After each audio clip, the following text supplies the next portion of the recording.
தஜ்ஜால் anti Christ பற்றிய கதை என்பது இஸ்லாமிய வாழ்வியல் மற்றும் இறுதி தீர்ப்பு நாள் கியாமத் நாள் பற்றிய நம்பிக்கைகளில் மிக முக்கியமான ஒரு பகுதியாகும். அவன் உலகிற்கு வரவிருக்கும் மிகப்பெரிய சோதனையாக கருதப்படுகிறான். அவனுடைய முழு கதையின் சுருக்கம் இதோ. உலகம் படைக்கப்பட்டதிலிருந்து இன்று வரை மனித குலத்திற்கு ஏற்படாத ஒரு மிகப்பெரிய சோதனை வரவிருக்கிறது. இது கண்ணுக்கு தெரிந்த போர் அல்ல, இது ஈமானை, நம்பிக்கையை குறிவைக்கும் போர். நிச்சயமாக நான் அவனை பற்றி உங்களுக்கு எச்சரிக்கிறேன். எந்த ஒரு நபியும் தன் சமூகத்தாருக்கு அவனை பற்றி எச்சரிக்காமல் இருந்ததில்லை.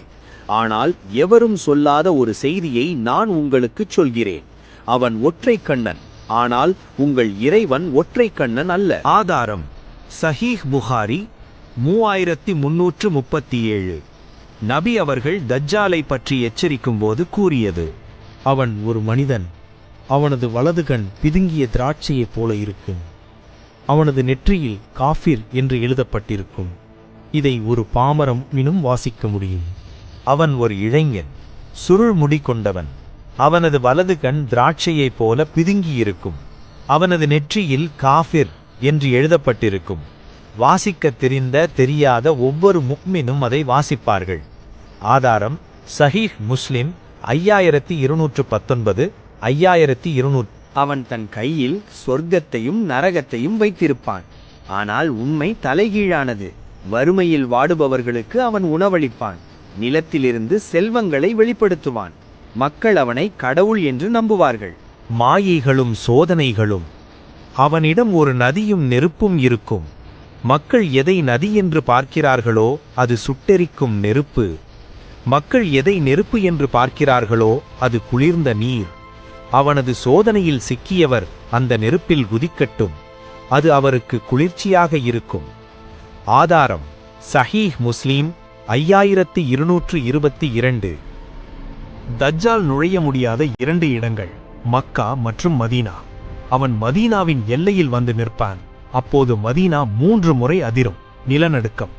அங்கிருக்கும் நயவஞ்சகர்கள் வெளியேறி அவனிடம் செல்வார்கள். புனித நகரங்கள். அவனால் உலகத்தில் உள்ள எல்லா இடங்களுக்கும் செல்ல முடியும், மக்கா மற்றும் மதீனாவை தவிர. அவன் மதீனாவின் எல்லையில் உள்ள ஒரு உவர் நிலத்தில் முகாமிடுவான். அப்போது மதீனா 3 முறை அதிரும். அங்கிருக்கும் நயவஞ்சகர்கள் அனைவரும் வெளியேறி தஜ்ஜாலிடம் சென்று விடுவார்கள். ஆதாரம் சஹீஹ் புகாரி 1881.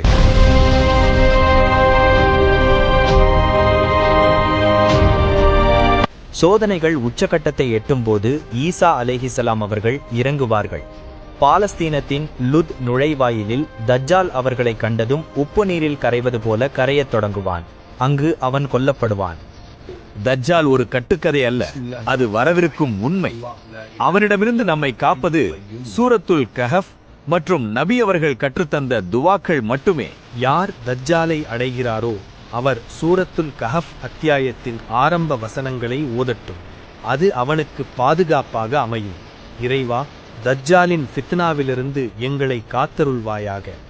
ஆதாரம் அபூதாவூது 4321, சஹீஹ் முஸ்லிம். பாதுகாப்பிற்கான துவா. ஒவ்வொரு தொழுகையிலும் அத்தஹியாத்தின் இறுதியில் தஜ்ஜாலின் ஃபித்னாவிலிருந்து பாதுகாப்பு தேட நபி அவர்கள் கற்றுத்தந்துள்ளார்கள். அல்லாஹும்ம இன்னி அஊது பிக மின் அதாபி ஜஹன்னம் வமின் அதாபில் கப்ர் வமின் ஃபித்னத்தில் மஹ்யா வல் மமாத் வமின் ஷர்ரி ஃபித்னத்தில் மஸீஹித் தஜ்ஜால்.